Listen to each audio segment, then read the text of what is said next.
Hace 5000 años, en un tiempo en que Grecia y Roma eran solo un sueño, una civilización concibió lo imposible y construyó lo inimaginable.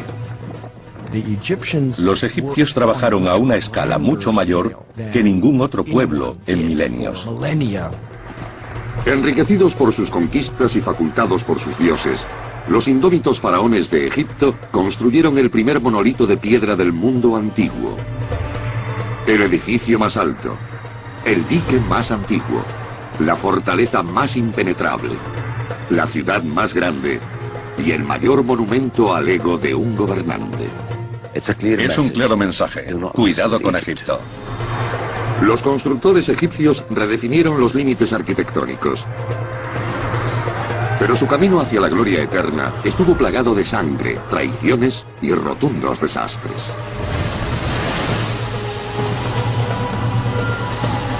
La construcción de un imperio.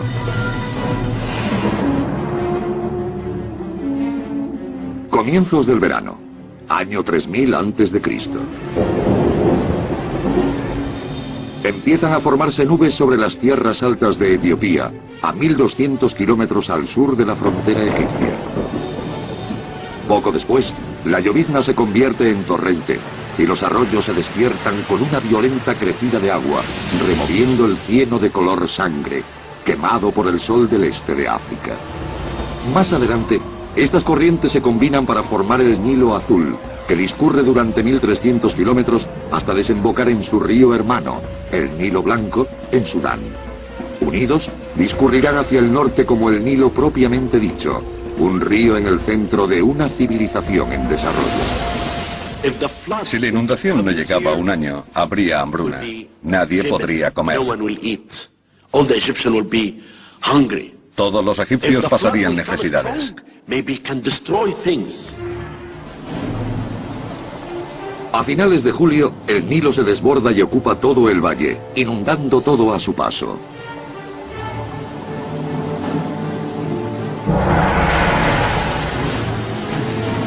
Durante 1000 kilómetros desde el sur de Egipto hasta el mar Mediterráneo, arrasa pueblos ribereños y miles de personas se quedan sin hogar.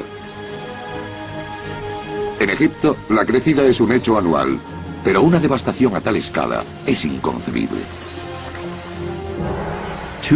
Demasiada agua provoca desastres de proporciones indecibles. Los campos se inundaban y pudrían. Morían muchos niños. Nadie habría podido alimentar a sus familias.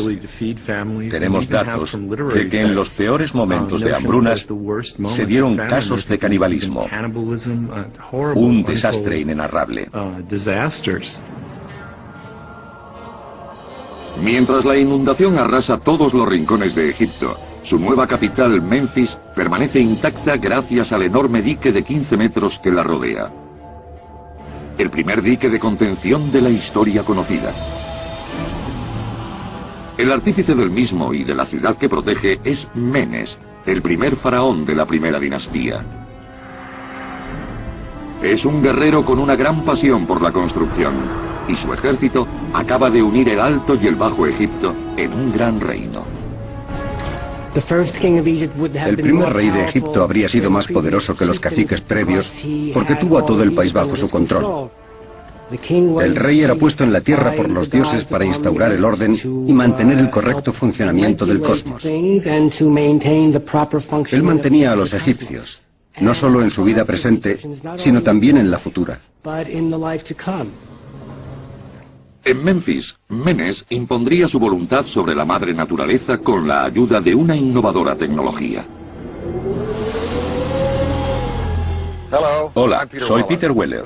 La inundación descrita ocurrió muchas veces en los 5000 años de historia de Egipto. Los restos arqueológicos del reinado de Menes son vagos, pero sabemos que hizo avances espectaculares para prevenir una crecida de esta magnitud. Sus constructores levantaron una enorme barrera para proteger la ciudad de Memphis de las inundaciones, y ese dique fue supuestamente tan sólido que cambió la dirección del Nilo, garantizando la seguridad de la capital. Pero que hace 5000 años una civilización pudiera hacer algo así es absolutamente asombroso. Hoy, el dique construido por Menes es historia. Pero al este de Memphis perdura otro. Conocido como Sad al-Kafara y fechado en el 2700 a.C., estas ruinas nos dan una idea de las técnicas de construcción de los primeros ingenieros egipcios. Consistía en dos enormes muros de piedra de 10 metros de altura, 4 menos que el dique de Menes. Cada muro medía 25 metros de grosor en su base y 12 en la parte superior. Tierra y piedras sueltas llenaban el espacio intermedio. Hubo que extraer y transportar 100.000 toneladas de piedra para construirla, y aún más para la de Menes. Hace 5.000 años, un proyecto de esta magnitud habría requerido un trabajo y esfuerzo incalculables. Si hoy queremos mover un bloque de piedra de 10 toneladas, enseguida alquilaremos una grúa. Pero hace 200 años no se necesitaba. Y hace 3.000 años tampoco. La gente no pensaba en las máquinas. Pensaban en mano de obra humana.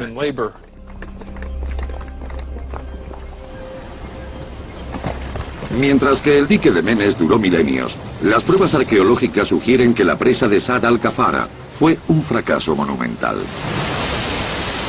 Hoy hay una brecha de 33 metros de ancho en el centro, lo que sugiere que se rompió debido, en parte, a la presión del agua que tendría que haber contenido.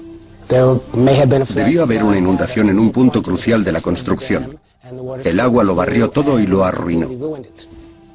Para los primeros ingenieros egipcios, pioneros en proyectos novedosos, los desastres estructurales formaban parte de la curva de aprendizaje. No había precedentes en el tipo de construcciones que se les ocurrían. Querían representar el poder de los faraones, y si se fijaban en el paisaje, solo podía guiarles la naturaleza. Se necesitó mucha imaginación y el uso de materiales naturales. El misterioso faraón Menes fue una figura clave en la transición de Egipto de una coalición tribal de agricultores a una superpotencia regional. Su reinado pudo haber durado 62 años. Terminó de forma abrupta cuando fue atacado por un hipopótamo mientras cazaba. Pero el dique que construyó sobrevivió al último faraón.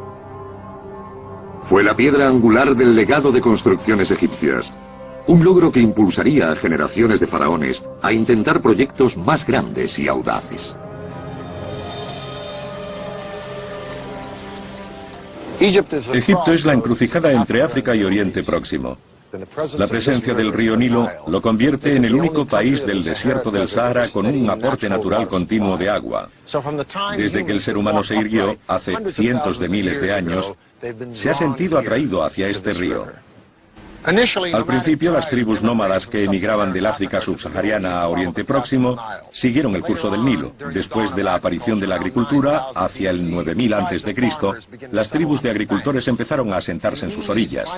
Cuando Menes unió los dos reinos bajo una bandera en el 3000 a.C., nació el Imperio Egipcio. Desde entonces el país ha sufrido numerosos dramas humanos, pero el Nilo ha sido la única presencia constante. Y a pesar de las ocasionales riadas catastróficas, es la razón de que el primer imperio del mundo floreciera aquí y no en otro lugar. En los albores del tercer milenio antes de Cristo, cuando las ciudades-estado de Egipto empezaron a fusionarse mediante conquistas, el río, esencial para la supervivencia, asumió un nuevo papel. El de motor de una expansión económica y territorial sin precedentes. Se construyó una red de puertos y canales artificiales para unir territorios remotos e irrigar un entorno, de otro modo, estéril. Enormes barcazas se convirtieron en los autobuses de la época, y los canales formaron el equivalente a una red de autopistas. Los egipcios no tenían que preocuparse de caminos o ruedas porque tenían el Nilo. El río fluía de sur a norte y se podía usar el viento para ir de norte viento para ir de norte a sur. Después hicieron canales para ir de este a oeste y viceversa.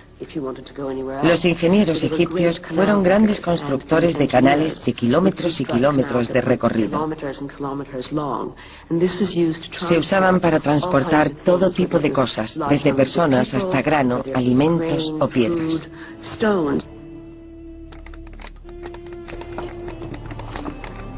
Casi 2000 años antes de que los romanos levantaran sus primeras cabañas de adobe, los faraones estaban construyendo a una escala sin precedentes. Y por primera vez en la historia, la tecnología empezaba a revolucionar no solo el modo de vivir de la gente, sino el de morir. En ningún otro lugar quedó mejor plasmado el ingenio que en sus espléndidas tumbas reales. El concepto de la otra vida del antiguo egipcio es muy diferente al de cristianos o judíos. Es mucho más palpable. La muerte nos necesita. Su supervivencia es importante para el funcionamiento adecuado de las cosas. Las tumbas son casas subterráneas porque en la muerte también se vive. Es el hogar para después de la muerte.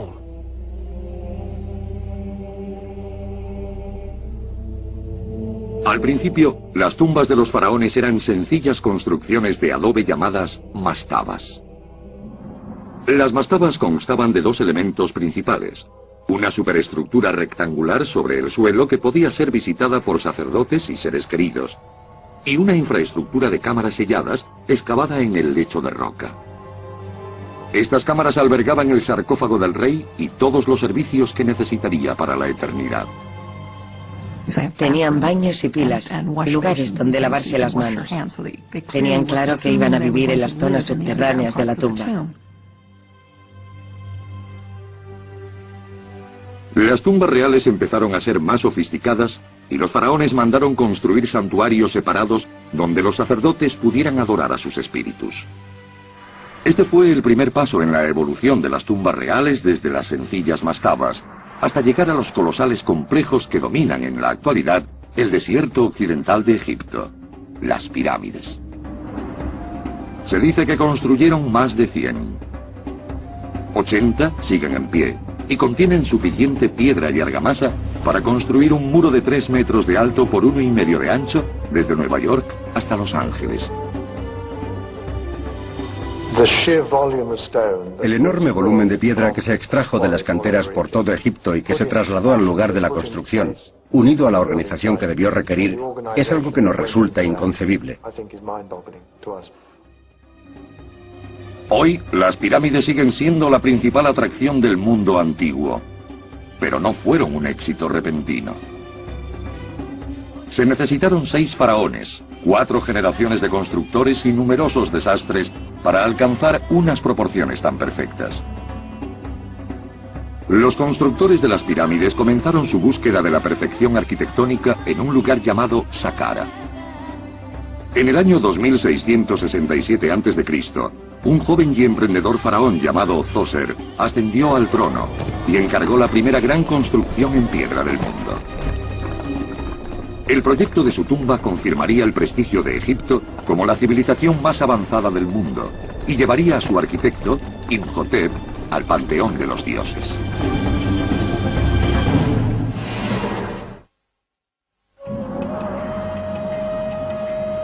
(2667 a.C.) En Egipto es coronado un nuevo rey, Zoser, el segundo gobernante del imperio antiguo. Zoser tendría fama de monarca sabio y pío. Incluso 2000 años después de su muerte, seguiría siendo el modelo a imitar por otros faraones. Durante su reinado fue tan popular que dejó de ser un mero mortal en la mente de sus súbditos y se convirtió en el primer faraón en ser deificado.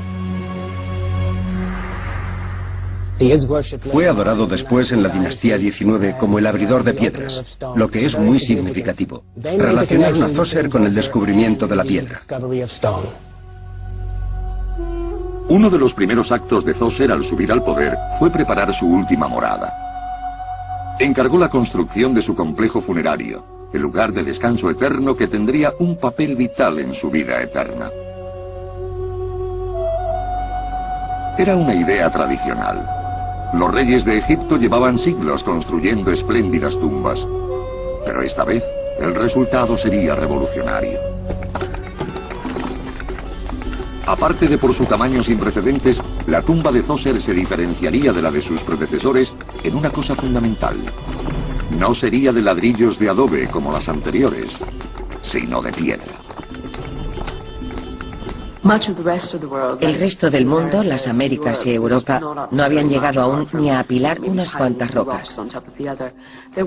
Hubo actividad en Mesopotamia, donde se conserva mucha arquitectura de adobe, pero Egipto parece ser el único país que usó piedra en aquella época.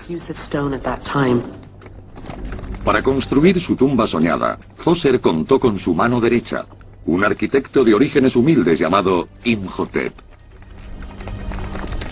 Imhotep no solo fue el arquitecto jefe del faraón, también fue administrador, sumo sacerdote y visir, un papel equivalente al de primer ministro.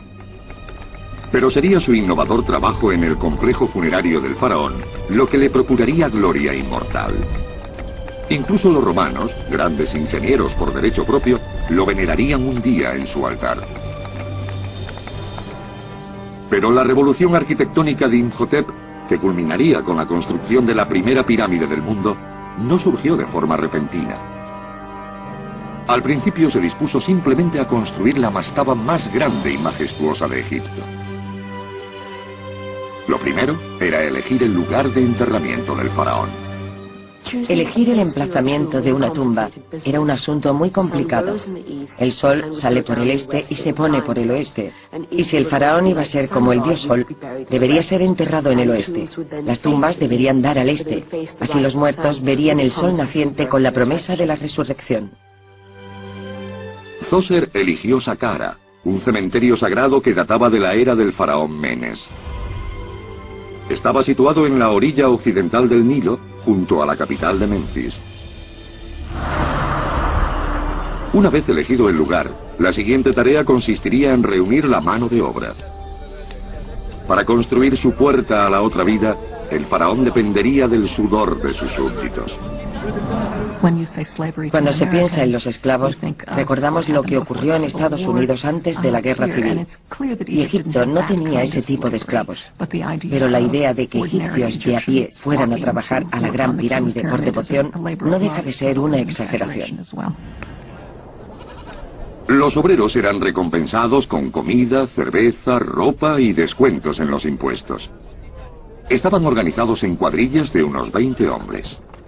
En total, se reclutaron 500 cuadrillas con un total de unos 10.000 hombres para la construcción del complejo funerario. Además, se llamó a miles de mujeres para que mantuvieran a los hombres bien vestidos y alimentados.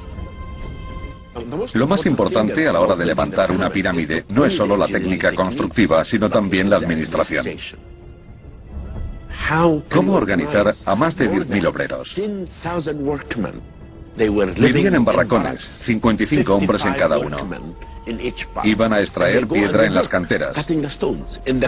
Después tenían un día libre en el que iban a cazar o a pescar en el Nilo. Con mano de obra suficiente, Imhotep decidió construir el primer conjunto monumental de piedra del mundo. Pero antes de empezar a levantar, tenía que trabajar hacia abajo. Empezó excavando un pozo funerario vertical de 7 metros de ancho por casi 30 de profundidad, para albergar el sarcófago del faraón. A continuación, los obreros excavaron un segundo pozo para poder bajar el cuerpo. Junto a la cámara funeraria habría una serie de salas subterráneas que servirían de palacio en la otra vida.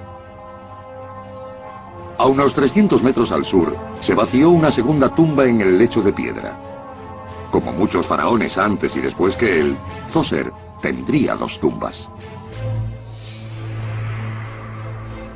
Cada una serviría para un fin espiritual esencial. En la más septentrional, su cuerpo momificado descansaría en paz.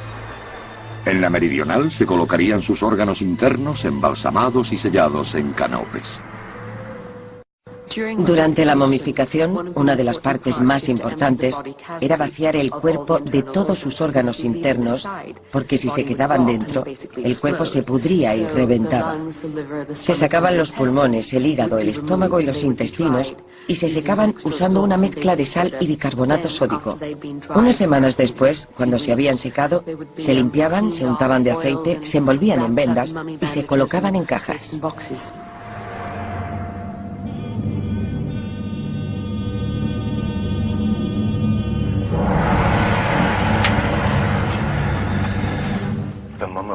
El cuerpo momificado de Zoser está enterrado en este laberinto de túneles bajo la pirámide de Saqqara. Son 6 kilómetros de pasadizos ocultos de miradas curiosas y de turistas. Vean cómo el techo parece que va a desmoronarse de un momento a otro.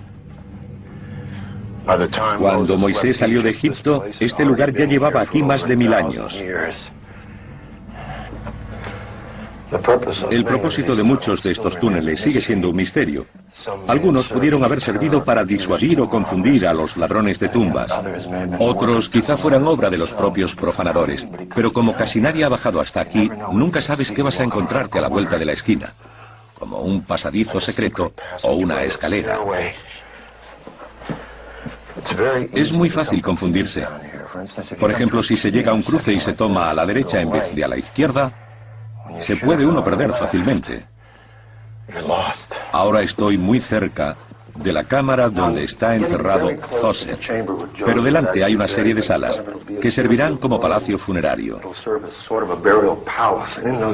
En ellas estarían los objetos que Zoser se llevó con él a la otra vida, o las momias de sus parientes. Esto es increíble.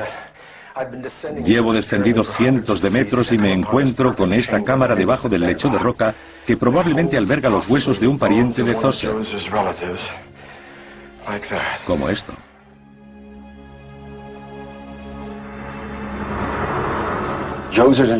Los ingenieros del faraón construyeron decenas de salas como esta para su palacio de la otra vida. Una vez aquí abajo podemos tropezarnos con trozos de vendas de momia, cerámica de 5000 años de antigüedad, o con esto, un muro decorado con bellos esmaltes de aguamarina. O estos jeroglíficos también conservados que parecen tallados ayer.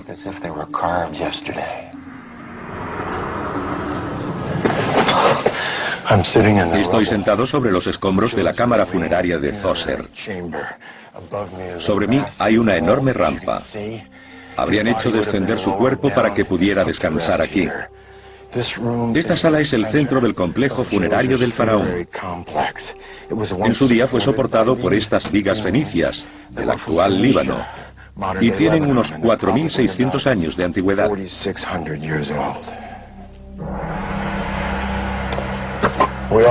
Hemos llegado tan abajo como es posible.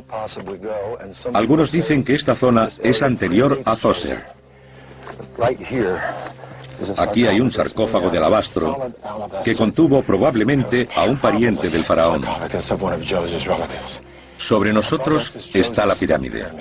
Es el primer edificio de la Tierra hecho de piedra, pero lo que vemos en la superficie solo cuenta la mitad de la historia, porque ahí abajo está el auténtico palacio de Zoser, el palacio de su muerte, que corresponde a un poderoso faraón que contó con los mejores arquitectos de Egipto para la tarea.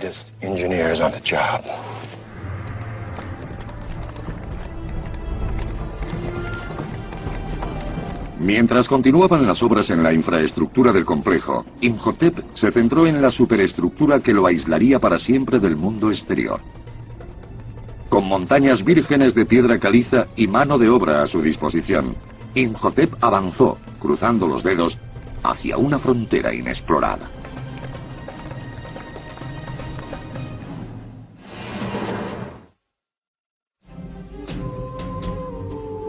(2659 a.C.) Siglos antes de Stonehenge, los egipcios trabajaban en la primera megaconstrucción de piedra del mundo, una colosal tumba para el faraón Zoser.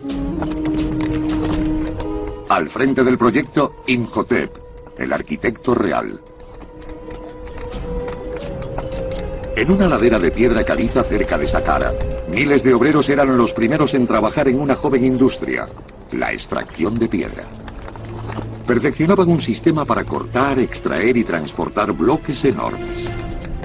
Su primer desafío fue dividir la cara de la colina en bloques simétricos. La extracción se hacía abriendo surcos golpeando con piedras. Era un gran esfuerzo. Cortaban los lados y desprendían los bloques, labraban la cara inferior y los sacaban de la cantera.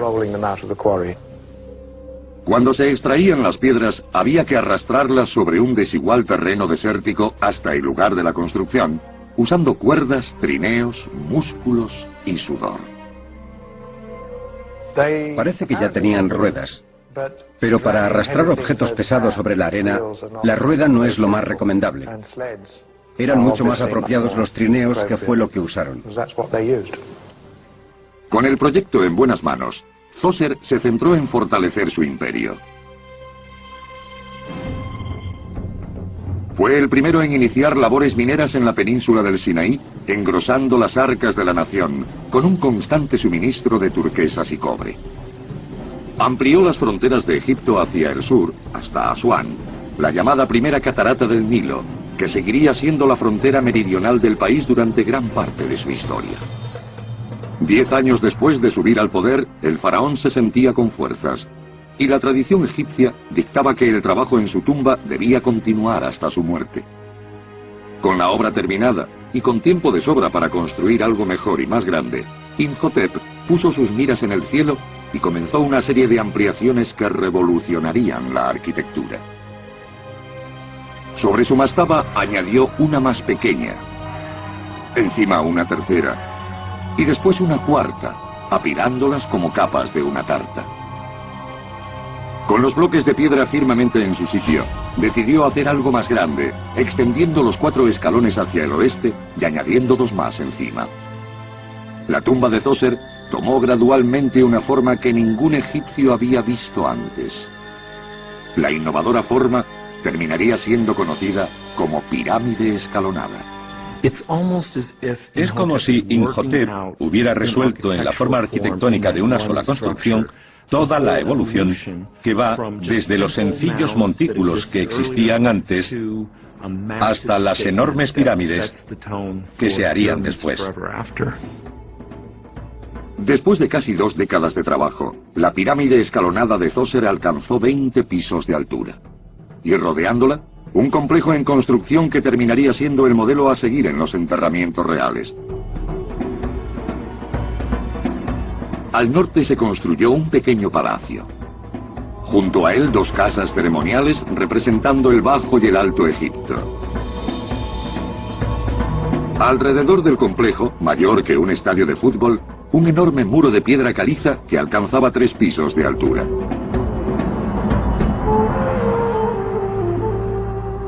Hoy, como antiguamente, el único modo de entrar al complejo es a través de un pasillo flanqueado por las primeras 40 columnas de piedra erigidas sobre la tierra. Cada una tiene una altura de 10 metros y su disposición es prueba de la innovadora ingeniería de la época de Imhotep. El arquitecto temía que sus columnas pudieran caerse, por lo que las unió mediante un muro para proporcionarles apoyo. Lo hicieron así, porque no sabían que se podía construir una columna exenta.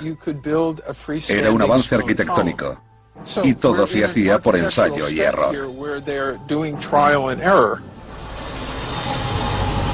Zoser murió en el 2648 a.C. Sus 19 años de reinado demostraron ser una era de innovaciones constructivas sin precedentes. Cuando los habitantes del Nilo conocieron su muerte, llegaron de los rincones más remotos de Egipto para presentarle sus respetos.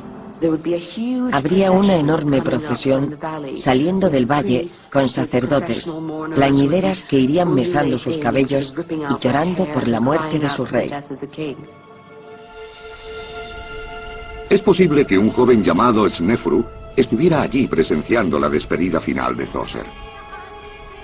Snefru crecería a la sombra de la pirámide escalonada y un día gobernaría Egipto. Como faraón, se obsesionaría con lograr la perfección constructiva. pero su incansable búsqueda de una pirámide mejor lo llevaría al desastre.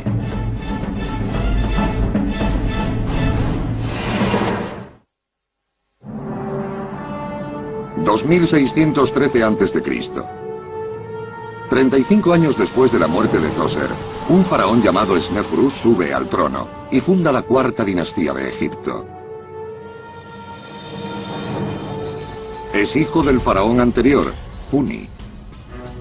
Pero su madre es una reina menor, así que para consolidar su derecho al trono, se casa con su hermanastra, Eteferes, cuya sangre real es más pura. Entre la realeza del antiguo Egipto, este tipo de alianzas incestuosas era algo corriente. No solo hermanastras, los faraones se casaban con hermanas de sangre, y la razón se remonta a la mitología egipcia. Los dioses se casaban entre ellos. Osiris e Isis son hermanos. Casándose con su hermana, el rey actuaba como un dios. Con su vista puesta en el estatus divino, Snefru despliega sus encantos para asegurarse la buena voluntad de sus súbditos. Se dirige a los campesinos como amigos míos o hermanos míos. Y para trascender la sombra proyectada por el reinado de Djoser, Snefru se embarca en la búsqueda de una perfección arquitectónica que lo convertiría en leyenda.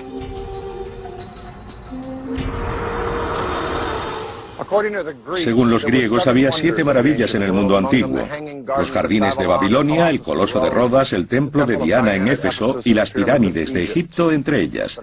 Pero de todas esas maravillas, solo las pirámides han sobrevivido a los estragos del tiempo y el hombre.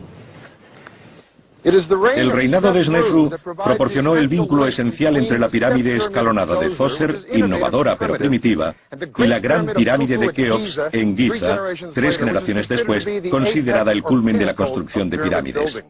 Fue Snefru quien solucionó los problemas de un largo proceso de ensayos y errores, y convirtió la arquitectura de las pirámides en un arte. Snefru financió estos enormes proyectos saqueando a sus vecinos de Nubia, Libia y la península del Sinaí. Y entre sus súbditos se ganó el título de azote de los bárbaros y selló su reputación como uno de los faraones más formidables de la historia de Egipto. El primer desafío de Snefru llegó en Meidum, un lugar sagrado de enterramiento al sur de Saqqara. Allí, las ruinas de su pirámide parcialmente derrumbada aún dominan el paisaje desértico. La pirámide de Meidum es un puzzle. No sabemos si se ha ido derrumbando, si robaron la piedra o sencillamente está inacabada. Meidum representa un momento crucial en la construcción de pirámides. Su núcleo lo formaban 8 escalones ascendentes en ángulo cerrado. Snefru ordenó a sus constructores rellenar esos escalones de arriba a abajo. Después, puso un revestimiento de piedra blanca pulida, dando a la estructura el aspecto liso que buscaba. Snefru no quería escaleras, quería un ascensor. Tenía en mente un diseño abstracto en el que él se viera impulsado hacia el cielo, que es lo que hace la pirámide. Materializó la cosa más inmaterial del mundo, los rayos del sol, la luz. La extrema transformación de la pirámide fue un éxito, pero bajo su brillante fachada había un problema. Contemplando la pirámide podemos ver una especie de franjas.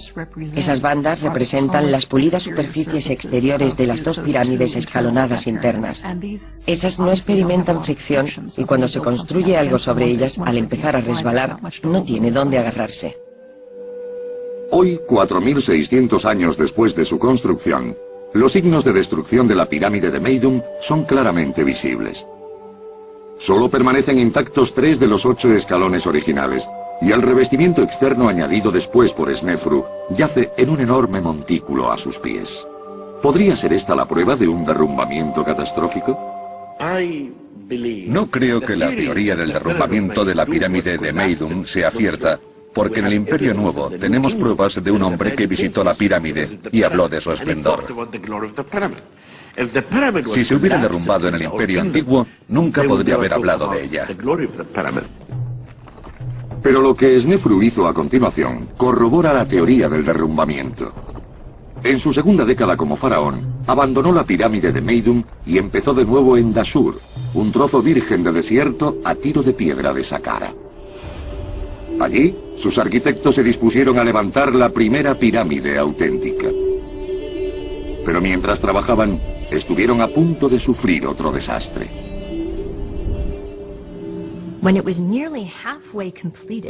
Cuando estaba a medio terminar, hubo un problema que provocó daños en la estructura. En las cámaras internas de la pirámide hay grietas estructurales. Uno de los argumentos que se da es que la pirámide se construyó sobre un lecho de roca inestable. Mientras trabajaban, empezaron a aparecer grietas que los obligaron a reducir el peso. Snefru no pensaba abandonar su segunda pirámide a pesar de los fallos. Sus hombres apuntalaron la estructura, ampliando su base en más de 4 metros por cada lado. Mientras seguían ascendiendo, hicieron algo mucho más drástico. Cambiaron abruptamente el ángulo de inclinación de 54 a 43 grados. Hoy, el delicado monolito es conocido como la pirámide romboidal. La pirámide romboidal es una de mis favoritas. Demuestra que el hombre intenta corregirse. Aunque Snefru estaba decidido a completar la pirámide romboidal, hay una prueba arqueológica que sugiere que no estaba satisfecho con ella. Otra pirámide, a casi 2 kilómetros al norte. Las inscripciones encontradas cerca indican que esta, conocida como la pirámide roja, también perteneció a Snefru. Habiendo fracasado 2 veces en la construcción de la primera pirámide de caras lisas de la historia, Snefru se lo jugó todo y usó todos los bienes que le quedaban, mano de obra, dinero e ingenieros, en un último empuje final hacia la gloria.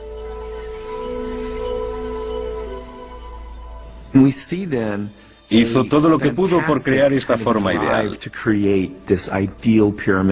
Debió ser un sueño tan ansiado que no le importaron los enormes gastos a los que tuvo que hacer frente. Vació las arcas reales y usó numerosa mano de obra para extraer piedra de las canteras y levantar esos monumentos enormes.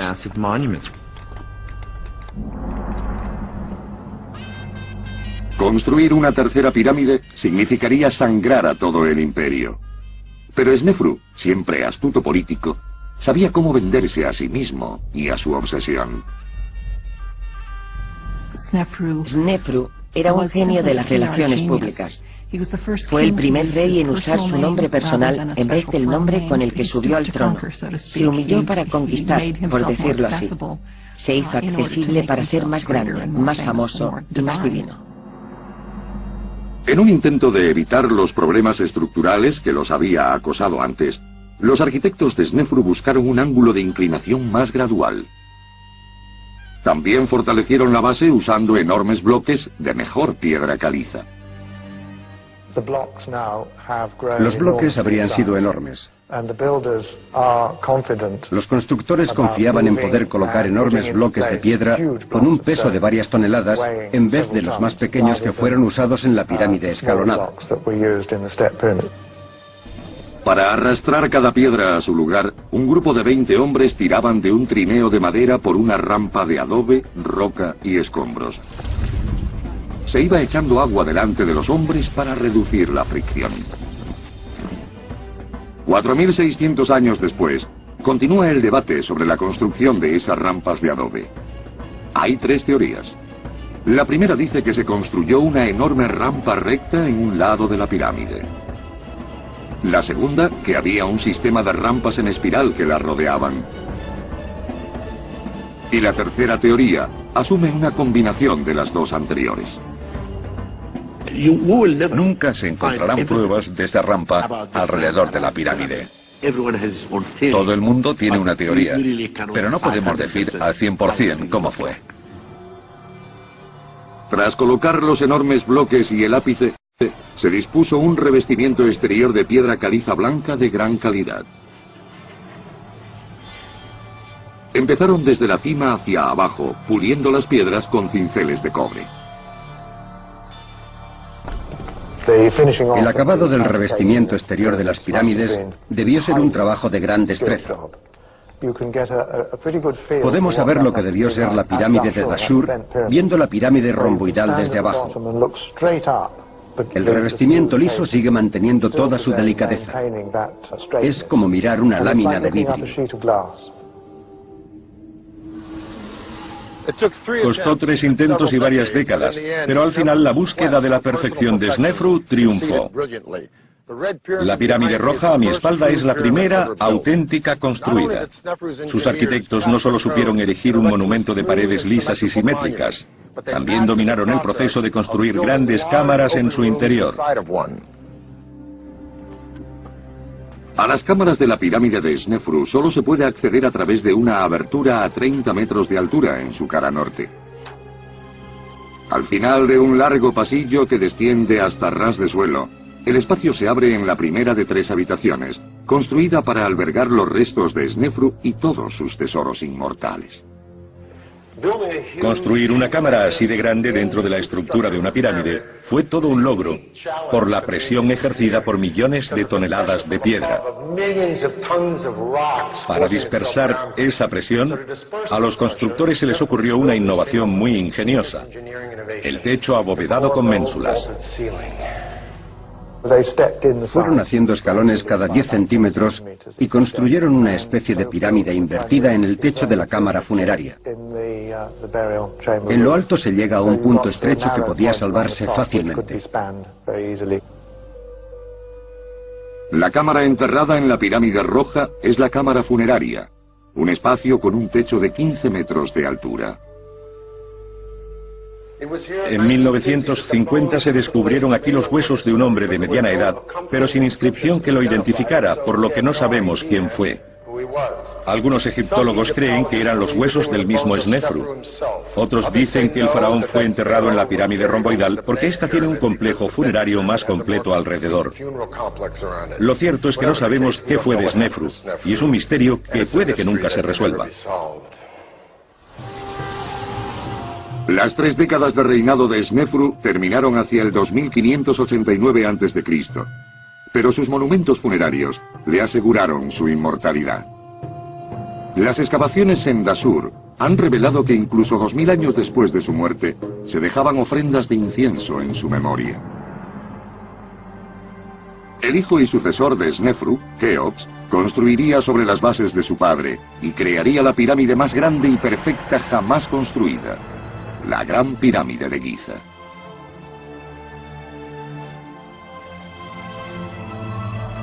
Las 4 caras son casi perfectamente simétricas, elevándose en un ángulo exacto de 51 grados.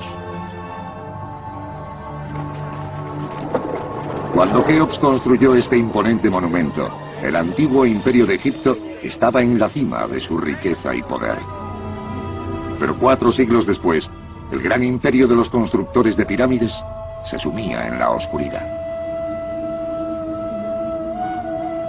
En los siglos XXII y XXI a.C., la sequía, la hambruna y el caos consumen al país, hasta que una nueva estirpe de faraones emerge desde el sur, decidida a recuperar la gloria perdida de Egipto.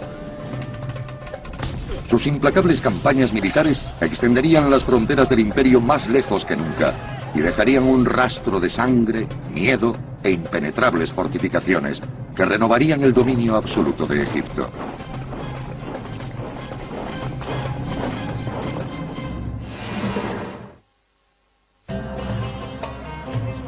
...1864 a.C. Un faraón destaca en una devastadora campaña de conquistas en Nubia, imperio medio de Egipto. Una época recordada por generaciones posteriores como la Edad de Oro. El faraón es Sesostris III. Su objetivo es triple: asegurar la frontera del sur de Egipto, controlar las rutas comerciales en Nubia y saquear todo el oro que puedan cargar sus tropas. Nubia fue muy importante para los egipcios porque era una fuente de oro. Y el oro era vital para ellos.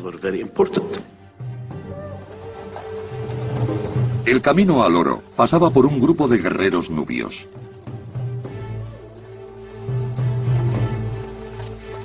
Aunque Sesostris podía enorgullecerse de tener un gran ejército bien organizado, los nubios tenían un arma letal. Los nubios eran conocidos incluso en la Edad Media por ser expertos arqueros. Los invasores árabes les llamaban tiradores de pupila. Podían disparar a los ojos de los jinetes atacantes. Los soldados nubios representaban un obstáculo formidable. Pero para Sesostris, una figura inquietante de imponente altura y presencia, el fracaso no era una opción. En muchos casos, no se puede decir nada sobre la personalidad o naturaleza de un rey. Pero Sesostris es una excepción porque se conservan muchos retratos de él totalmente diferentes a los que se hicieron de otros reyes anteriores. Los retratos de Sesostris lo muestran arrogante, triste o conmovido. Es muy humano. La experiencia lo ha cambiado. Es un faraón con personalidad. Tiene profundidad en el rostro. Muestra pena, preocupación y madurez. Su cara refleja su preocupación por el pueblo de Egipto.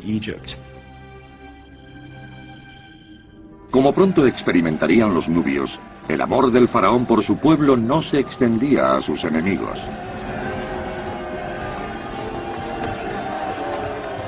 Su ejército arrasó Nubia, apoderándose de tesoros y territorios, y dejando un rastro de muerte y destrucción. En un monumento a su reinado de terror, Sesostris alardeó abiertamente de quemar las cosechas de sus enemigos, de matar a sus hombres, esclavizar a mujeres y niños y envenenar sus pozos. Llegó como un general romano. Él decía: aquel que proteja mis fronteras será considerado hijo mío. Habrá nacido de mí. Pero el que no proteja mis fronteras, el que no las defienda, no será hijo mío. No habrá nacido de mí. Es un mensaje muy directo. Mientras su ejército se dirigía al sur, Sesostris salpicó el valle del Nilo de superfortalezas que guardaría la frontera nubia y exhibirían la fuerza y superioridad de Egipto. Se construyó hace más de 3.700 años, en una época en la que se desconocía el término arquitectura militar. En la antigüedad, el ejército vivía en chozas. Pero los egipcios fueron muy inteligentes al pensar así, porque sabían que Nubia era importante. Y sabían que el peligro podía venir de allí. Los restos de las fortalezas construidas por Sesostris han llegado bien al siglo XXI. Son un testimonio de la destreza de sus arquitectos y siguen ahí, pero hay un problema que impide verlas. Todas están en el fondo de este lago infestado de cocodrilos. Este es el lago Nasser, una creación artificial que se formó con la construcción de la presa de Asuán en los años 60. Tiene casi 600 kilómetros de largo y más de 120 metros de profundidad, y los últimos vestigios de las fortalezas del Imperio Medio ahí debajo. Una de las mayores superfortalezas de Sesostris se construyó en Buchen, puesto comercial desde el Imperio Antiguo. La fortaleza de Buchen era tan grande como 2 campos de fútbol y utilizó tecnología similar a la de las fortalezas europeas de la Edad Media. En todo el mundo mediterráneo antiguo no se había visto nada como la fortaleza de Buchen. Una de las razones de que sea tan importante desde el punto de vista constructivo es porque tiene varias capas de defensa. Había sitio para que se colocaran los arqueros y pudieran disparar en varias direcciones contra el enemigo invasor. Fuera de esos muros había un foso y después otro muro. El enemigo que intentara atacar la fortaleza tendría que escalar esas murallas, entrar en el foso, quedar expuesto a los arqueros de los muros exteriores y superar 2 murallas antes de alcanzar el interior de la fortaleza.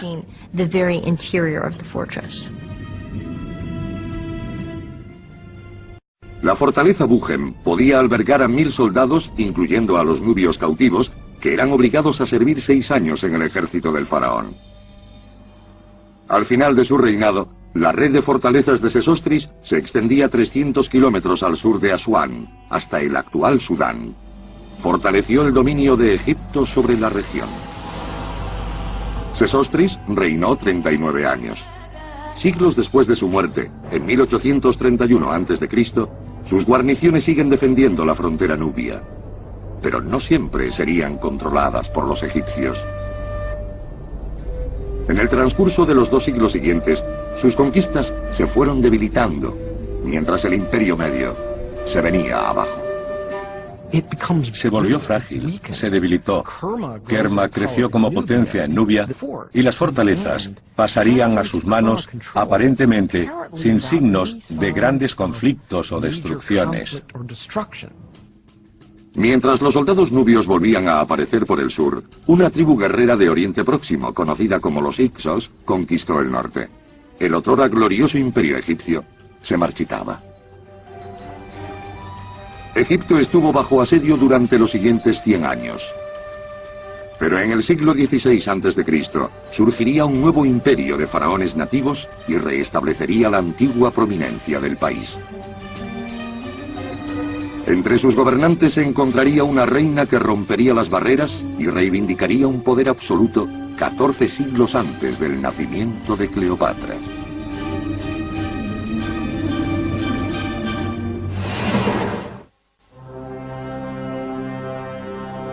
...1479 a.C.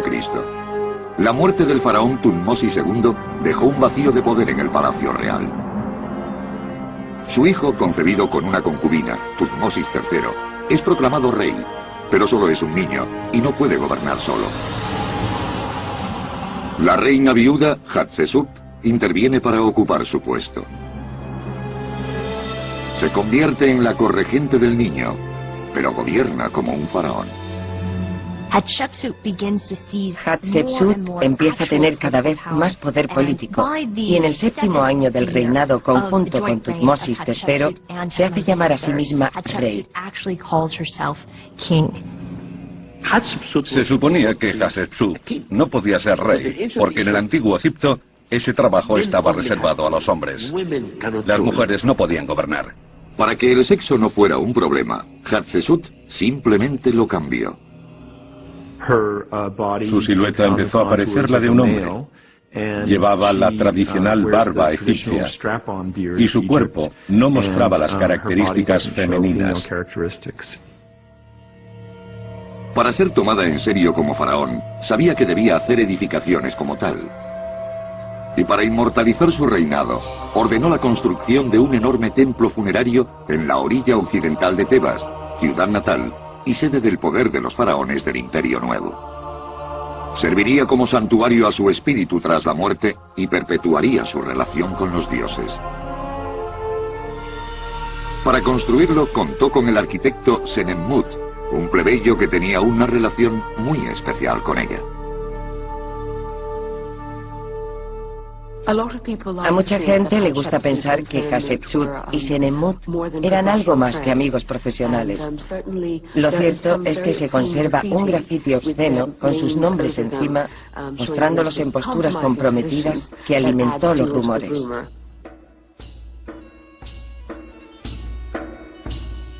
Además de su talento amatorio, Senemmut demostraría ser un arquitecto magistral.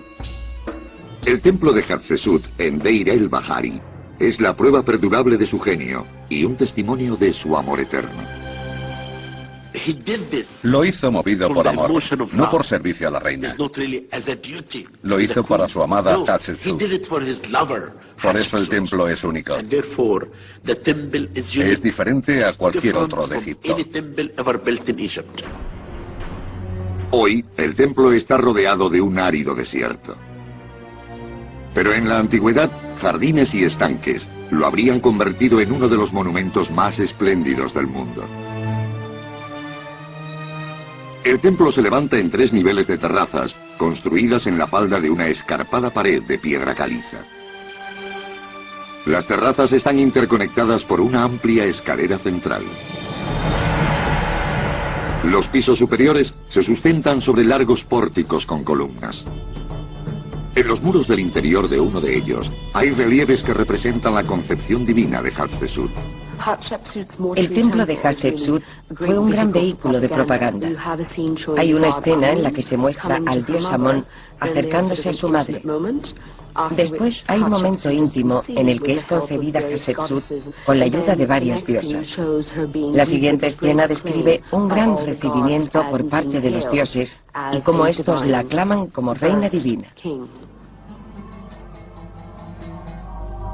En Deir el-Bahari, el arquitecto Senenmut logró crear un templo único para un faraón muy singular.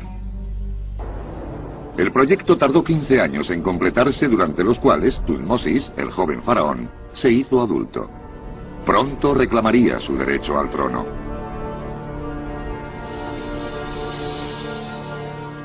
Para conservar su poder, Hatshepsut lanzaría una campaña de relaciones públicas que recordará a sus súbditos que ella descendía de un dios. Ordenó construir una serie de imponentes monumentos para hacer llegar su mensaje. Obeliscos que anunciaban su vínculo con su divino padre, Amon-Ra. La forma de un obelisco es muy sencilla. Es una torre de piedra de 4 caras, alta y sólida, con una punta en forma de pirámide de una sola pieza y decorada de arriba a abajo con relieves. Puede que a primera vista no parezca una proeza, pero teniendo en cuenta la época, es uno de los más asombrosos y artísticos logros constructivos de todos los tiempos. La historia de los obeliscos comenzó en la antigua cantera de granito de Asuán, a casi 200 kilómetros al sur de Tebas. De aquí salieron la mayoría de los obeliscos egipcios y aún queda uno inacabado, labrado en 3 caras. Con más de 41 metros de altura y un peso de 1.100 toneladas, estoy en lo que habría sido el obelisco más grande del mundo si se hubiera terminado. Fue abandonado cuando se rompió, pero hoy sigue proporcionándonos una idea de cómo se hacían.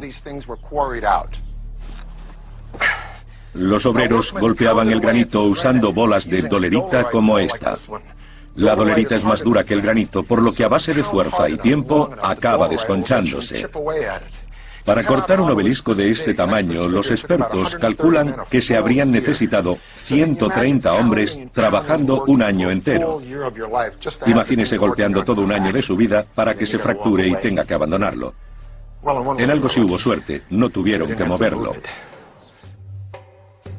Cuando el obelisco salía de su base de granito, el siguiente paso era transportarlo, a menudo cientos de kilómetros, hasta su destino final. Para hacerlo, los egipcios recurrían al Nilo y aprovechaban su crecida anual. El problema de transportar grandes bloques de piedra, estatuas y obeliscos habría sido que desplazaban gran cantidad de agua, y en ciertos puntos del Nilo los barcos podrían haber embarrancado. Era preferible mover estos enormes bloques de piedra solo durante la estación de las inundaciones, cuando la crecida del Nilo proporcionaba mucha más profundidad. Cuando el obelisco llegaba a su destino, se enfrentaban al último y más importante de los obstáculos: levantarlo. ¿Cómo lo hacían? Sigue siendo un misterio. Pero hay una teoría preponderante sobre el proceso. Primero, instalarían una base de granito lo bastante resistente para soportar el peso del obelisco. A continuación, la rodearían de unas paredes y el hueco se llenaría de arena. En 2 lados se levantarían rampas de adobe.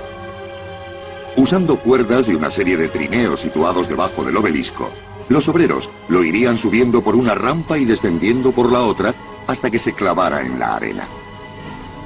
Entonces la arena se iría retirando gradualmente mientras los obreros continuaban tirando del obelisco hasta que se asentaba directamente en su base. Desgraciadamente para Hatshepsut, su reinado no terminó tan bien. Alrededor del 1459 a.C., su amado arquitecto Senenmut desapareció repentinamente sin dejar rastro. Al año siguiente, la propia reina murió en misteriosas circunstancias.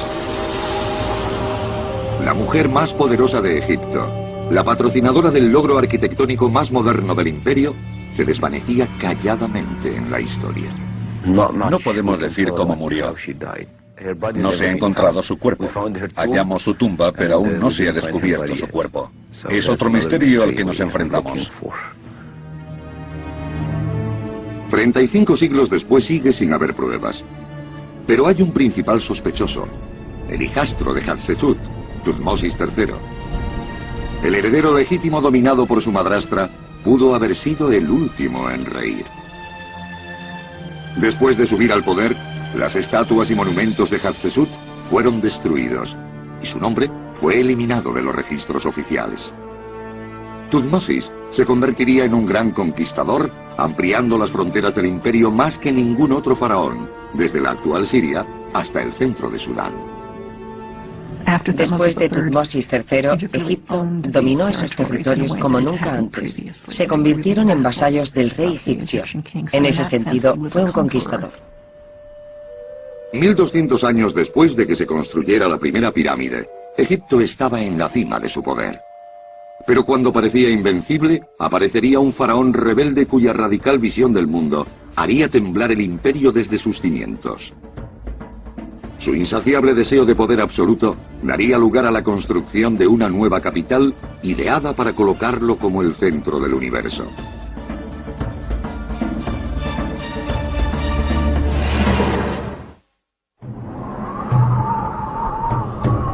Tebas, 1352 a.C. El templo de Karnak, el epicentro de la sociedad egipcia, tiene una actividad febril. Su amado faraón, Amenofis III, ha muerto, y su hijo, Amenofis IV, se convierte en el hombre más poderoso sobre la tierra. Al poco tiempo, el nuevo faraón empieza a dar señales de que su reinado será diferente. El nombre Amenofis significa Amón está satisfecho. Con el auge del nuevo imperio y la prominencia de Tebas como capital de Egipto, Amón es elevado a rey de dioses. Los sacerdotes de Amón, establecidos aquí en el templo de Karnak, controlan un tercio de la riqueza de todo el país, y en lo referente a religión, tienen la última palabra. Pero el nuevo faraón Amenofis IV no está dispuesto a que algo escape a su poder. Y así comienza la clásica lucha entre iglesia y Estado. Había varios dioses asociados con Amón, y uno de ellos era Ra, la fuerza espiritual invisible del sol.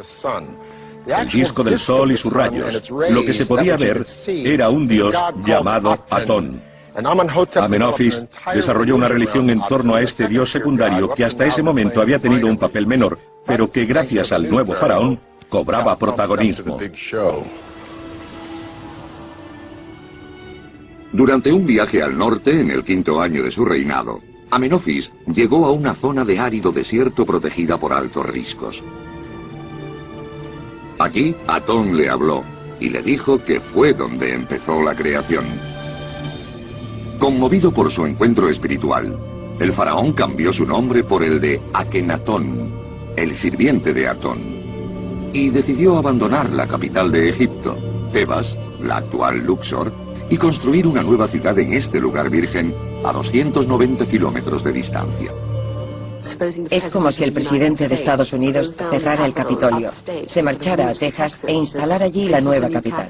Podemos imaginar lo que les pasaría a los habitantes de Washington. Eso mismo le sucedió a la gente de Luxor. De repente empezaron a perder sus trabajos y tenían que seguir a Akenatón a un nuevo lugar. El faraón rebelde llamó a su nueva ciudad Aketatón, el horizonte de Atón.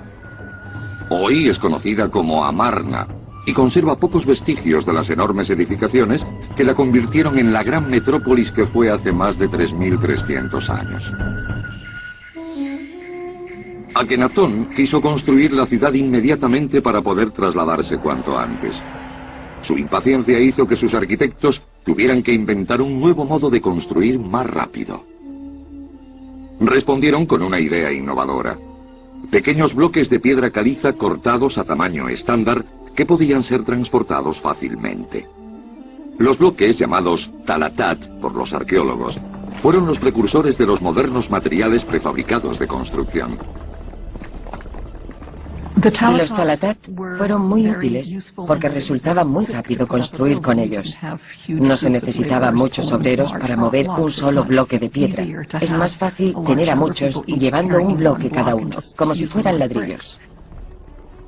El diseño de la ciudad fue igualmente innovador. Amarna cubriría 62 kilómetros cuadrados, con 12 kilómetros a lo largo de la orilla oriental del Nilo y 5 de anchura. Su trazado irradiaba desde la tumba real como los rayos del sol emanan del espíritu del faraón. Un amplio camino real discurriría paralelo al río, uniendo la ciudad central con los palacios y templos del faraón. Llegó a un lugar intacto, totalmente virgen, y estableció su ciudad. Por eso es único. Aketatón fue quizá la primera y más importante ciudad planificada del mundo. La nueva ciudad de Akenatón se levantó a una velocidad sin precedentes.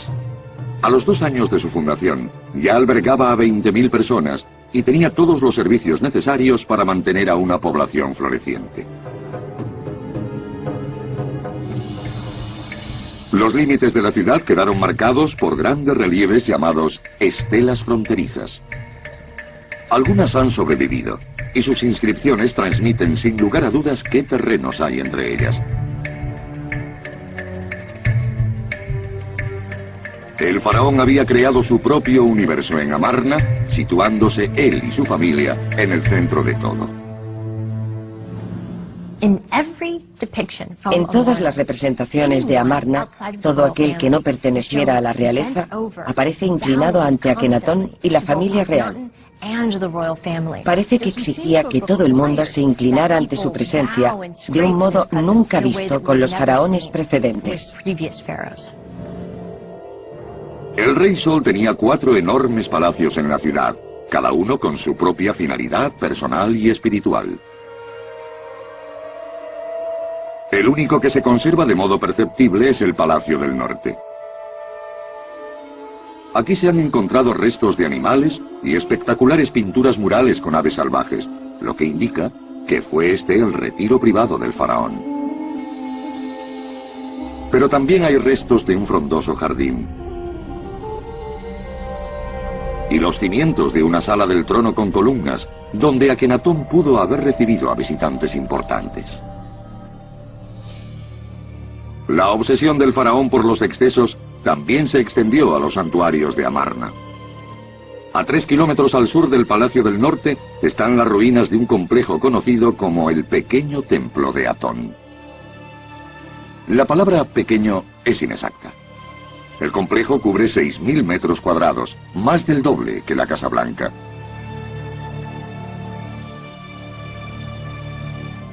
El templo está rodeado por un recinto amurallado de ladrillos de adobe.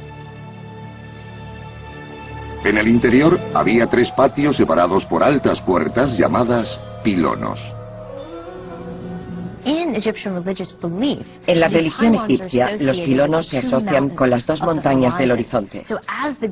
El dios sale y entra del templo a través de los pilonos, como el disco solar sale y se pone por las colinas del horizonte. Tras el primer pilono del templo, había un patio con una serie de mesas de ofrendas y una rampa que ascendía a un altar de ladrillo. Detrás del siguiente había otro patio con una casa para el sacerdote. Pasado el tercero estaba el corazón del templo, donde habitaba el espíritu de Atón. Los arqueólogos creen que el pequeño templo de Atón pudo haber servido como santuario permanente del espíritu de Akenatón. Pero el tiránico faraón no sería adorado muerto como lo había sido en vida. En la segunda década de su reinado, comenzó a perder su poder absoluto.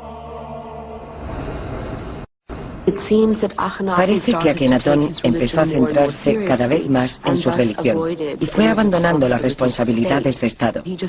Ignoró lo que ocurría más allá de las fronteras de su ciudad. El imperio egipcio se redujo porque los mandatarios de otras regiones de Oriente Próximo empezaron a ocuparlo. Se desconocen muchos detalles sobre los últimos años de Akenatón, pero hay un dato innegable. Su misteriosa muerte en el 1336 a.C., cuando debía estar en la treintena, desató una ola de odio reprimido entre sus antiguos súbditos. Derribaron sus estatuas y las enterraron, destrozadas. En el interior de la tumba de Meri Ra, el sumo sacerdote del faraón, las paredes están cubiertas con escenas de la vida durante el reinado autocrático de Akenatón. La imagen más elocuente es la del faraón conduciendo un carro con la cabeza y el cuerpo arañados. Aunque era tarde para castigar al faraón en vida, seguía habiendo tiempo para destrozarlo después de muerto. Destruir la imagen de un muerto es un acto horrible para la mentalidad egipcia, porque termina con la posibilidad de que el alma regrese a su morada eterna. Sabemos que fue lo más brutal que se podía hacer a una persona tras su muerte. Después de anular su espíritu, los súbditos de Akenatón abandonaron la ciudad. Pocos años después de la muerte del faraón, Amarna parecía una ciudad fantasma del salvaje oeste. El poder pasó al hijo de 9 años de Akenatón, Tutankamón.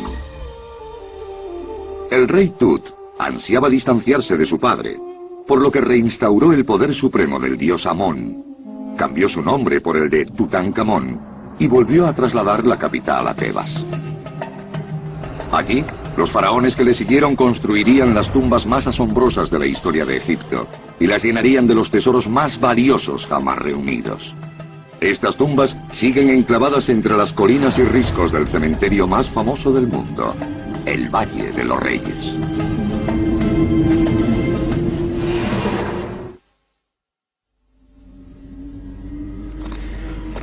(1280 a.C.)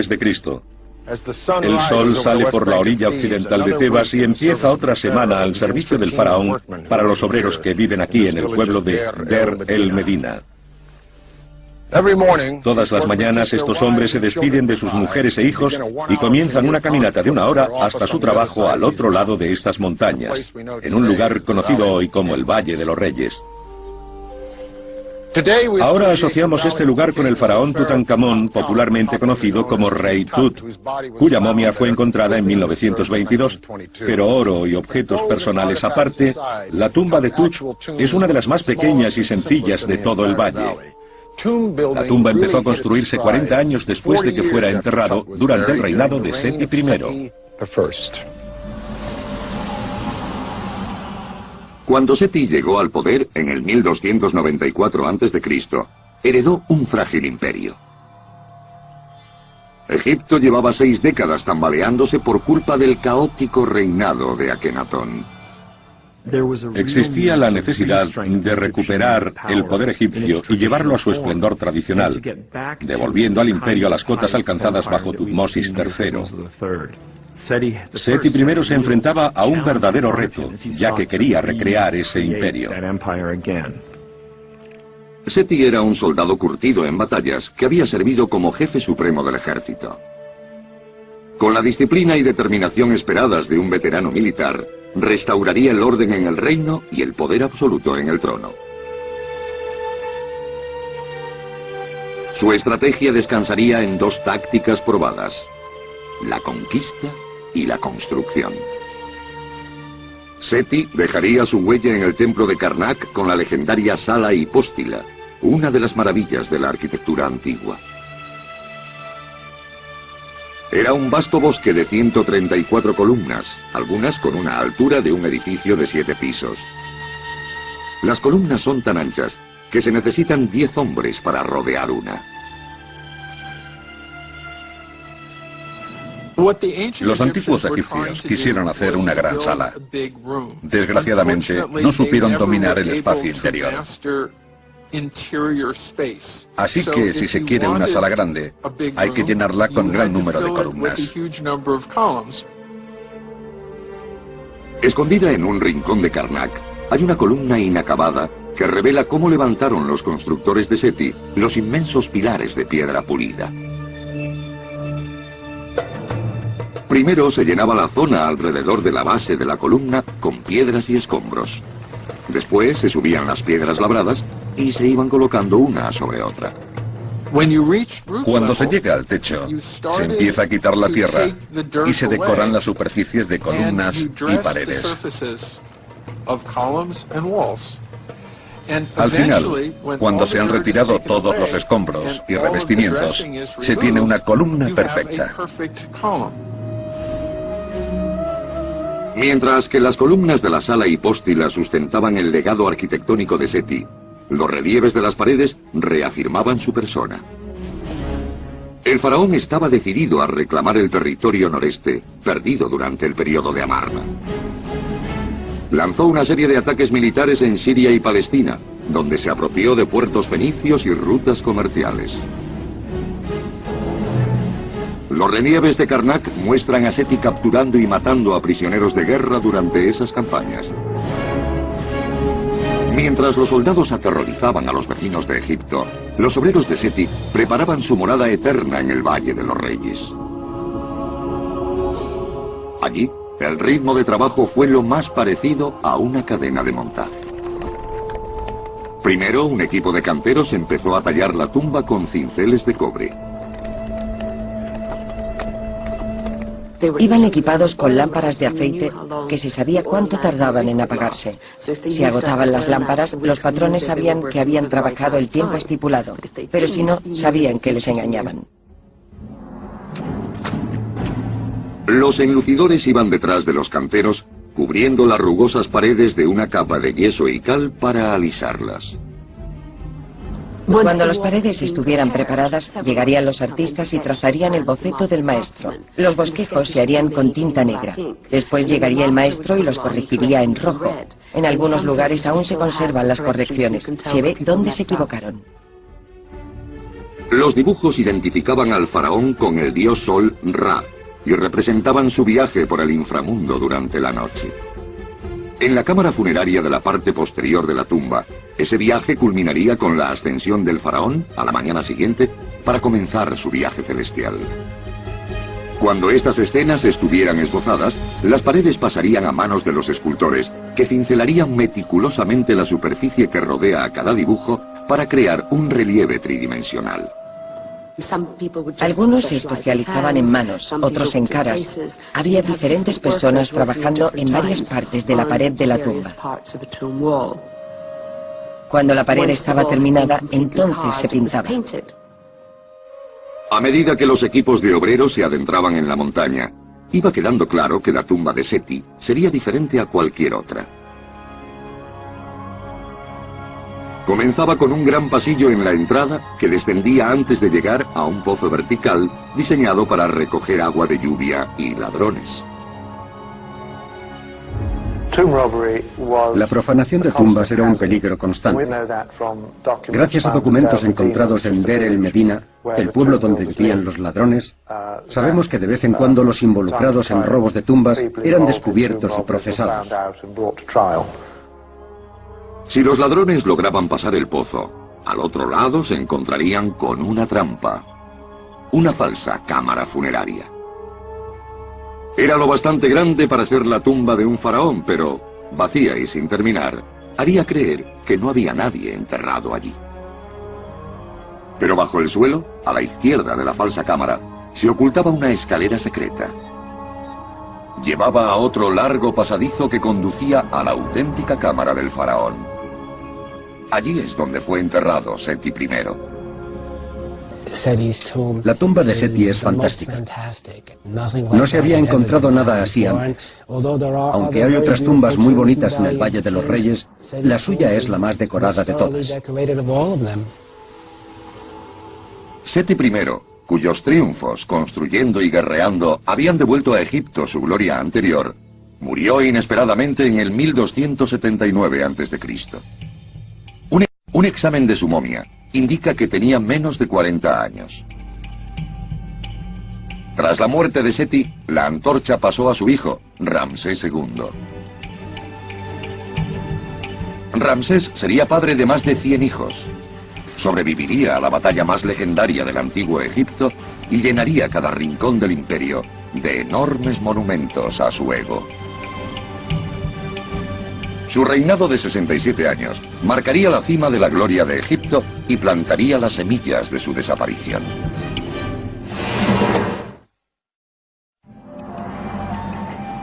...1964 de nuestra era. Un ejército internacional de ingenieros y arqueólogos se disponen a salvar uno de los monumentos más valiosos del antiguo Egipto. El lugar es Abu Simbel, en el extremo sur del país, donde dos enormes templos construidos durante el reinado de Ramsés el Grande corren peligro de quedar sumergidos bajo las aguas del lago Nasser. El nuevo lago se ha formado por la construcción de la presa de Asuán a 200 kilómetros aguas abajo. Empresas de 5 países inician una carrera contrarreloj para desmontar los templos y trasladarlos pieza a pieza a un lugar más elevado. Primero, los ingenieros cortan los templos en bloques que se puedan mover y los transportan a un nuevo lugar, 60 metros más arriba y 200 más atrás. Allí se vuelven a montar los bloques contra dos montañas artificiales de hormigón reforzado. Tras 4 años de trabajo y 3.200 de existencia, los templos de Abu Simbel tienen un nuevo emplazamiento. Fue un milagro. Una mezcla de cooperación, de ingenio, combinando la ingeniería del pasado y la del presente. Los templos de Abu Simbel de Ramsés II y su reina Nefertari fueron los mayores logros arquitectónicos del mejor faraón de la historia de Egipto. Se labraron directamente en la cara de una ladera virgen. Es como imaginar el monte Rushmore con una enorme iglesia tallada dentro de la montaña detrás de las cabezas presidenciales. Ramsés gobernó en el siglo XIII a.C. y en ese momento los egipcios ya llevaban tallando piedra 1500 años. Lo habían convertido en toda una ciencia, pero si cabía alguna duda de que la ciencia se puede convertir en arte, esta es la respuesta. Este templo es perfecto, una escultura monumental que demuestra lo que es posible cuando se combinan el arte y la ingeniería con un poco de ego. Con un reinado de casi 7 décadas, Ramsés II fue el faraón de faraones. Desde la infancia, todas las esperanzas de su dinastía recayeron en él, y fue tratado con una reverencia normalmente reservada a los mismos dioses. Su estatus de figura excepcional de Egipto lo convirtió en el soltero más codiciado del reino, y en marido. A los 21 años tenía 21 hijos. Y al menos 17 mujeres. En el transcurso de su vida, llegaría a tener 110 hijos y probablemente otras tantas hijas. ¿Por qué tantos? Eso formaba parte de su virilidad. El faraón era considerado un toro y el toro es el símbolo de la sexualidad masculina.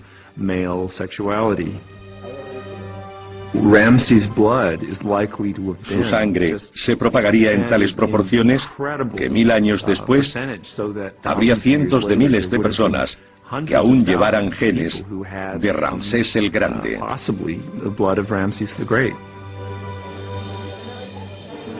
Ramsés destacó en el amor y en la guerra. Durante siglos, Egipto se había visto envuelto en luchas por el control de puertos y rutas comerciales en Oriente Próximo. El padre de Ramsés, Seti, había hecho avances, pero la tribu dominante de la región, los hititas, seguían siendo una gran amenaza. Como su padre, Ramsés se levantaría en armas para ampliar sus fronteras. Atacaría el reino hitita en Siria con 20.000 hombres, la mayor fuerza conocida en la historia de Egipto. En aquel momento ya tenían carros, arcos dobles y una serie de nuevos instrumentos bélicos. Fueron los mejores guerreros del mundo antiguo. Aunque las fuerzas del faraón eran formidables, los hititas contaban con más soldados. Pero a pesar de ser superados en número, Ramsés luchó hasta dejar la partida en tablas y regresó como un héroe. Se tallaron relieves para conmemorar la valentía del faraón en las paredes de numerosos edificios, incluido su gran templo de Abu Simbel. La construcción comenzó hacia el 1269 a.C., en el 10º año de su reinado. Sus arquitectos emplearon un proceso similar a la construcción de las tumbas del Valle de los Reyes. Todas esas colosales esculturas habrían sido talladas por un colectivo de personas trabajando al mismo tiempo. Lo sabemos gracias a las representaciones de la tumba de Rek Mirá, que muestra las tareas en el templo. Los escultores están trabajando en estatuas tridimensionales de gran tamaño, cincelando la cara, los hombros, los brazos, el cuerpo y las piernas. Gracias a este esfuerzo comunal, crearon una obra de arte de proporciones perfectas.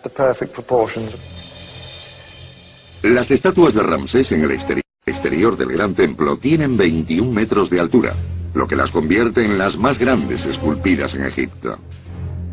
En el interior hay un templo cavado en la piedra. Solo el primer atrio tiene 8 estatuas más del faraón.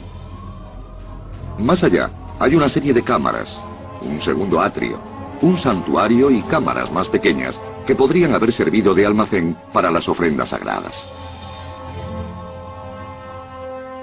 El diseño del templo transmitía un claro mensaje a todos los que entraban. Ramsés el Grande era un dios entre los vivos. Ramsés es representado no solo adorando a los dioses, sino adorando una imagen de sí mismo deificado. Es Ramsés II faraón adorando a Ramsés II Dios. Y todo ocurrió durante su reinado. El centro del templo es su santuario, a más de 60 metros en el interior de la montaña. Dentro hay 4 estatuas de los dioses más poderosos de Egipto. Ptah, el creador, Amón, el dios supremo, Ramsés, el dios viviente, y Ra, el dios sol. 2 veces al año, el 22 de febrero y de octubre, los rayos del sol naciente iluminan las caras de los 3 dioses asociados con él, Ramsés, Ra y Amón. Algunos egiptólogos atribuyen significado a estas fechas, como el cumpleaños del faraón y su coronación. Otros dicen que es pura casualidad. Es muy normal. Si buscamos en nuestra casa, seguro que encontramos un lugar en que el sol dé en un lugar determinado 2 veces al año. Es algo natural. Junto al gran templo hay otro en honor de la reina más amada por Ramsés, Nefertari. Aunque el faraón pudiera tener a todas las mujeres que quisiera, su corazón pertenecía solo a ella. Las representaciones que conservamos de Nefertari nos la muestran como una mujer muy bella. Debió ser espectacular. Hay inscripciones que dicen que fue la mujer por la que soplaba el viento del norte. En la fachada exterior de su templo hay 6 estatuas, 4 de Ramsés y 2 de Nefertari, cada una de 10 metros de altura. Es el templo más antiguo de Egipto en el que las estatuas de la reina miden lo mismo que las del rey, subrayando así su relevancia singular. Igual que Ramsés II es deificado en su templo, Nefertari lo es en el suyo. Se la muestra como la diosa Hathor. Se convirtió en una divinidad como su esposo.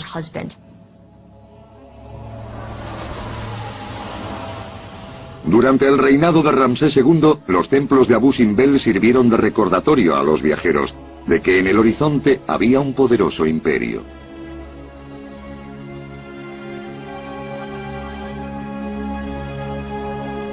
Ese imperio, con casi 2000 años de esplendor, pasaría el siguiente milenio en declive. Pocos siglos después de la muerte de Ramsés II en 1212, el Imperio Nuevo caía víctima de las mismas circunstancias que destruyeron los anteriores: debilidad del liderazgo y depresión económica. Con los siglos, conquistadores extranjeros como nubios, libios, asirios, persas, incluso Alejandro Magno y los griegos tomaron Egipto. Finalmente, con el suicidio de la legendaria Cleopatra VII y la entrada de Octavio César con las legiones de Roma, se puso fin al antiguo Egipto. Con el tiempo, estos templos quedaron enterrados por la arena del desierto, perdidos en la historia como la civilización que los construyó. Pero hoy los hemos hecho renacer para que vuelvan a proclamar, orgullosos, el poder e ingenio del primer imperio del mundo.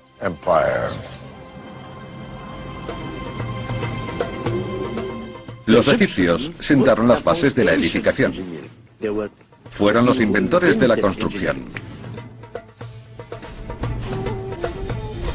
Sin la ayuda de ordenadores o grúas, los arquitectos egipcios crearon obras de arte monumentales que atestiguan no solo su sofisticada comprensión de los principios arquitectónicos, sino su habilidad para utilizar gran número de hombres y materiales.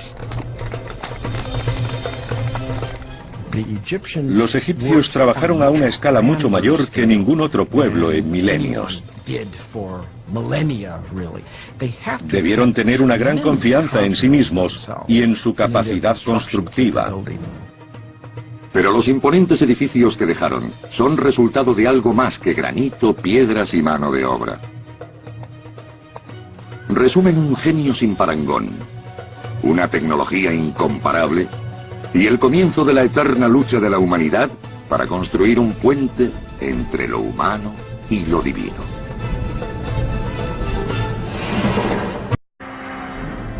Es un guerrero con una gran pasión por la construcción, y su ejército acaba de unir el Alto y el Bajo Egipto en un gran reino. El primer rey de Egipto habría sido más poderoso que los caciques previos porque tuvo a todo el país bajo su control. El rey era puesto en la tierra por los dioses para instaurar el orden y mantener el correcto funcionamiento del cosmos. Él mantenía a los egipcios, no solo en su vida presente, sino también en la futura. En Memphis, Menes impondría su voluntad sobre la madre naturaleza con la ayuda de una innovadora tecnología. Hola, soy Peter Weller. La inundación descrita ocurrió muchas veces en los 5000 años de historia de Egipto. Los restos arqueológicos del reinado de Menes son vagos, pero sabemos que hizo avances espectaculares para prevenir una crecida de esta magnitud. Sus constructores levantaron una enorme barrera para proteger la ciudad de Memphis de las inundaciones, y ese dique fue supuestamente tan sólido que cambió la dirección del Nilo, garantizando la seguridad de la capital. Pero que hace 5000 años una civilización pudiera hacer algo así es absolutamente asombroso. Hoy, el dique construido por Menes es historia. Pero al este de Memphis perdura otro. Conocido como Sad al-Kafara y fechado en el 2700 a.C., estas ruinas nos dan una idea de las técnicas de construcción de los primeros ingenieros egipcios. Consistía en dos enormes muros de piedra de 10 metros.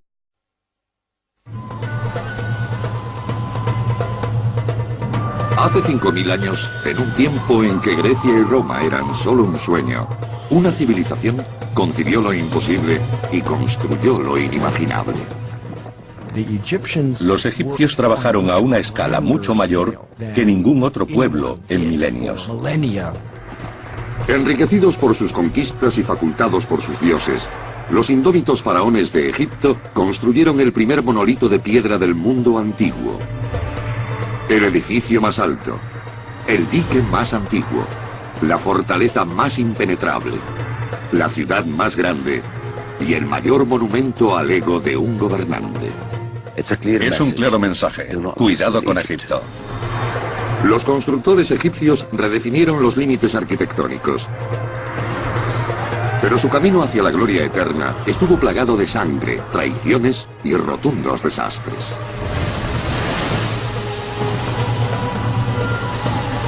La construcción de un imperio.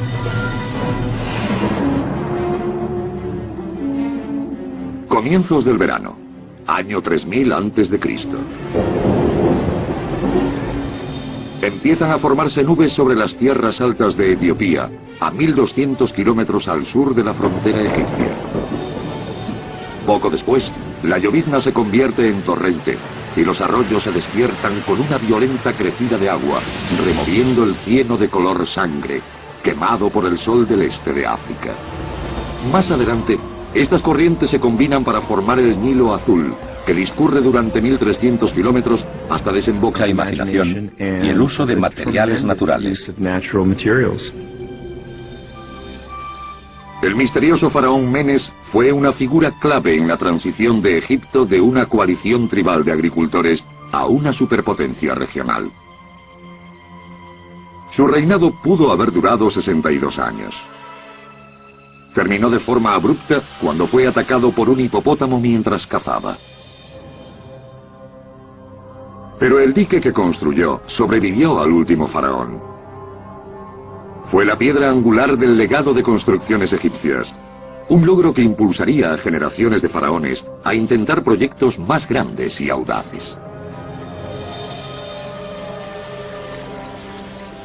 Egipto es la encrucijada entre África y Oriente Próximo. La presencia del río Nilo lo convierte en el único país del desierto del Sahara con un aporte natural continuo de agua. Desde que el ser humano se irguió, hace cientos de miles de años, se ha sentido atraído hacia este río. Al principio, las tribus nómadas que emigraban del África subsahariana a Oriente Próximo siguieron el curso del Nilo. Después de la aparición de la agricultura, hacia el 9000 a.C., las tribus de agricultores empezaron a asentarse en sus orillas. Cuando Menes unió los dos reinos bajo una bandera en el 3000 a.C., nació el Imperio Egipcio. Desde entonces el país ha sufrido numerosos dramas humanos, pero el Nilo ha sido la única presencia constante. Y a pesar de las ocasionales riadas catastróficas, es la razón de que el primer imperio del mundo floreciera aquí y no en otro lugar. En los albores deltos de altura, 4 menos que el dique de Menes. Cada muro medía 25 metros de grosor en su base y 12 en la parte superior. Tierra y piedras sueltas llenaban el espacio intermedio. Hubo que extraer y transportar 100.000 toneladas de piedra para construirla, y aún más para la de Menes. Hace 5.000 años, un proyecto de esta magnitud habría requerido un trabajo y esfuerzo incalculables. Si hoy queremos mover un bloque de piedra de 10 toneladas, enseguida alquilaremos una grúa. Pero hace 200 años no se necesitaba. Y hace 3000 años tampoco. La gente no pensaba en las máquinas. Pensaban en mano de obra humana.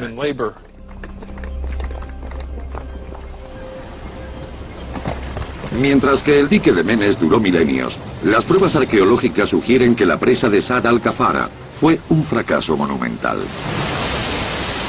Hoy hay una brecha de 33 metros de ancho en el centro, lo que sugiere que se rompió debido, en parte, a la presión del agua que tendría que haber contenido.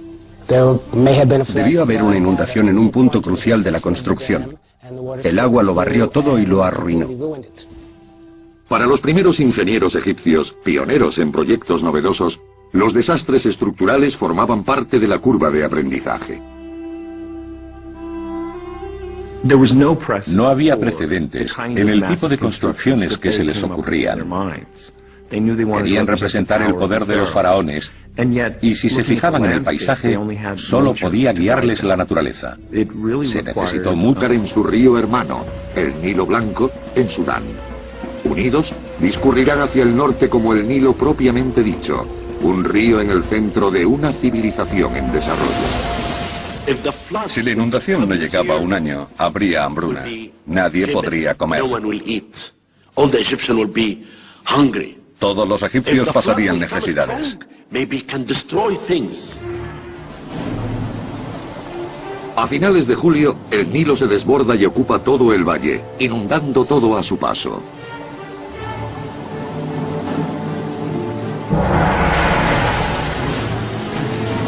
Durante 1000 kilómetros desde el sur de Egipto hasta el mar Mediterráneo, arrasa pueblos ribereños y miles de personas se quedan sin hogar. En Egipto, la crecida es un hecho anual. Pero una devastación a tal escala es inconcebible.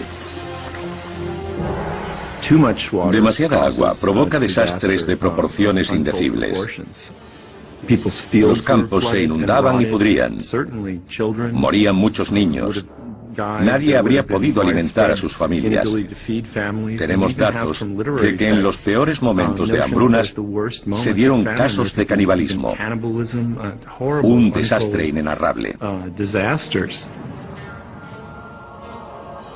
Mientras la inundación arrasa todos los rincones de Egipto, su nueva capital, Menfis, permanece intacta gracias al enorme dique de 15 metros que la rodea. El primer dique de contención de la historia conocida. El artífice del mismo y de la ciudad que protege es Menes, el primer faraón de la primera dinastía.